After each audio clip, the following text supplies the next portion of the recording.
What do you talk about? And I don't think ministers have known what to talk to me about. So you sit there and stare at each other.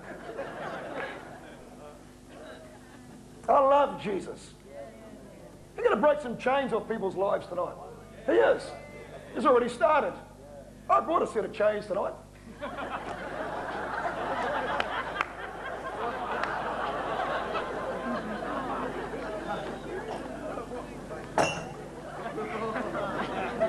You know, God's got a sense of humour. He doesn't miss a beat. I was walking around, you know, I was staying at Liverpool, behind the church there, and I was walking around the garden shed there, and I saw the set of chains. And the Lord said to me, I want you to get those chains, and wherever you go, I want you to take them, because I'm going to anoint them, and I'm going to use them. So people can get an understanding of what being in bondage can be about.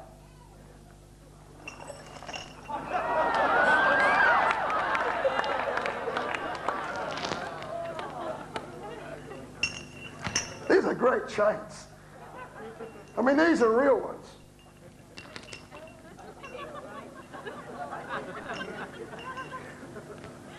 Don't I look mean? I found them. And the Lord said to me, when you go to King's Cross, take those chains. And I take these chains and just hold them up like that, get you a crowd.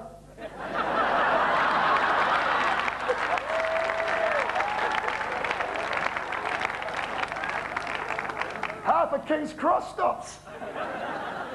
And I'm dressed up tonight. I've got some real original Hell's Angel bikey leathers, mate, that would, you know, probably upset probably most people in churches, you know, and I've hit them in the boot of my car and I put all those on. And I go down there and I hold these chains up. Because, you know, that's exactly what sin does. It does, you know, it really does. The good news is that when Jesus Christ comes into your heart, he can break those chains. He can.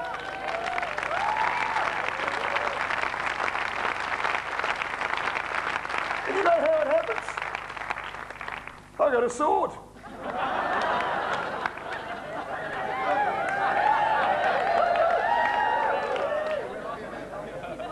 You know, a brother gave this sword to me one day, and I thought, oh, very nice. We could probably get some money from cash converters for it.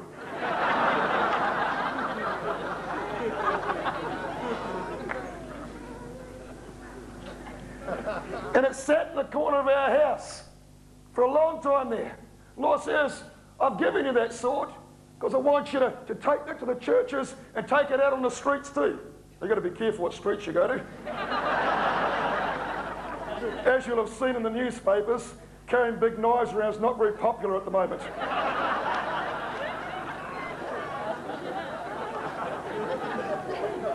Can you see on Monday morning's Herald paper?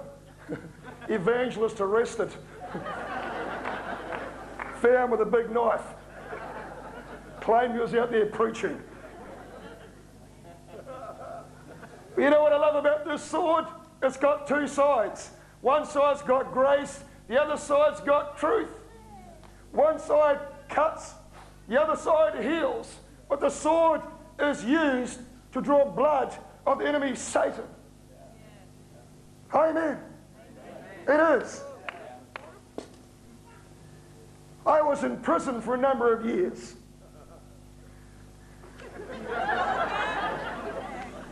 I can laugh about it now and you came with me, but at the time it wasn't very funny.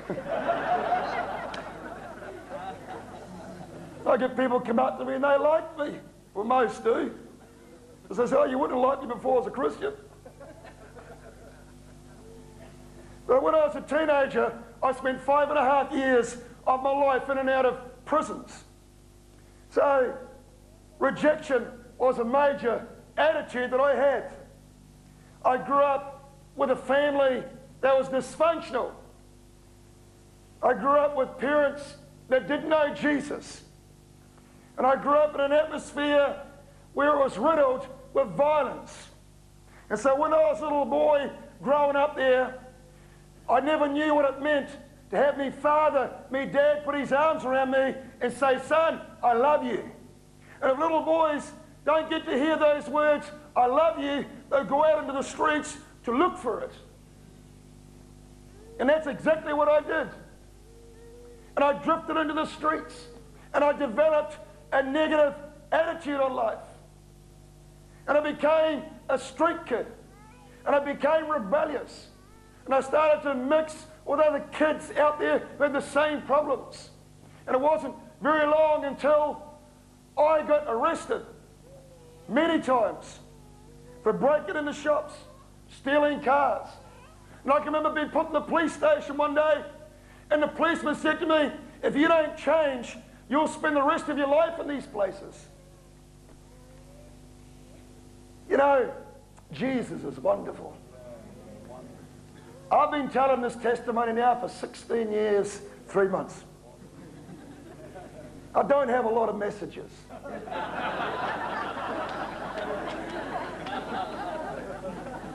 I've got about 3 good ones.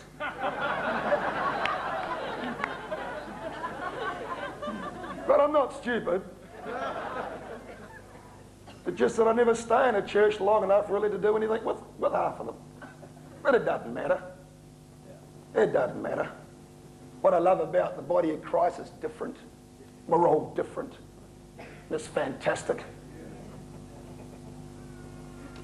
One day when I was in prison, I was walking up and down my prison cell.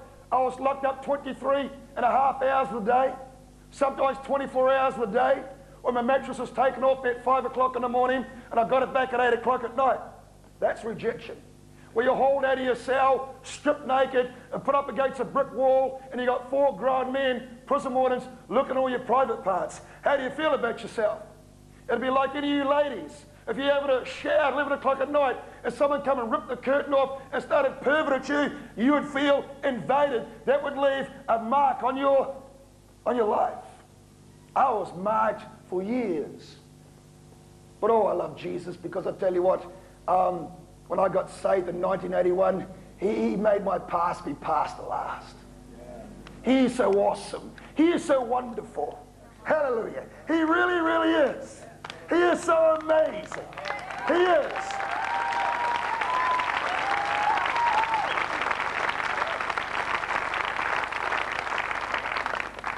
You know, nothing's ever been easy for me. It's still not easy. It does get easier as you're faithful. As you're faithful to what God calls you to do. And it's not always easy to be faithful.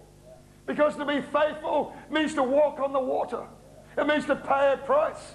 It means to say, yes, Lord, I'll go where you want to go. Yes, Lord, I'll lay down the entertainment of the world. Yes, Lord, I'll preach no matter where you send me to. Yes, Lord, I'm available in season, out of season. Just put petrol in the car, Lord, and I'll go. It's an attitude. It's not always easy. I was an alcoholic and a drug addict. From the age of 8, I'd been in between the age of 8 and the age of 26. I've been in Palermo prison, Mount Eden prison, New Plymouth prison, Waikaria prison, Napier prison, Mount Crawford prison, and Chicago prison. So I had an attitude. I'd been in Oakley Psychiatric Hospital, Carrington Psychiatric Hospital, Tokanui Psychiatric Hospital, Poirua Psychiatric Hospital, Sunnyside Psychiatric Hospital, Cherry Farm Psychiatric Hospital. So I really had an attitude. You say, you telling me the truth? Oh yes.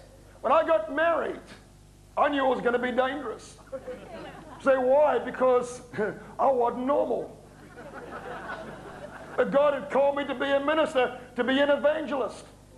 So I got my wife, I says, look, most blokes will probably take you out for dinner. I'm going to take you around all these nut houses and jails to explain to you where I was. So if I get a bit off the deep end there, you'll sympathise and have understanding of me and love me through it all. Ask my wife. She'd never been in those places. When I met my wife, I said, because I was so used to being around that situation, even in the ministry. And one day I said to my wife, can you look up the Justice Department where the prisons are? She didn't know where it was. You know? And, but my wife is so